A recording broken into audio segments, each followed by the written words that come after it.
సరిగ్గా దీనికి భిన్నంగా ఉంది మహితాత్మ.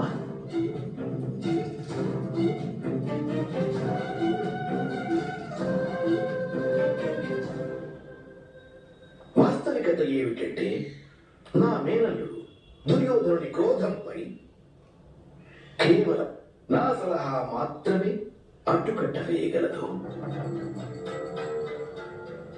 లేదంటే రాజసూయ యజ్ఞంలో మన యోధుల శస్త్రాలను లాగి పారేసినప్పుడే అప్పుడే యుద్ధం జరిగేది.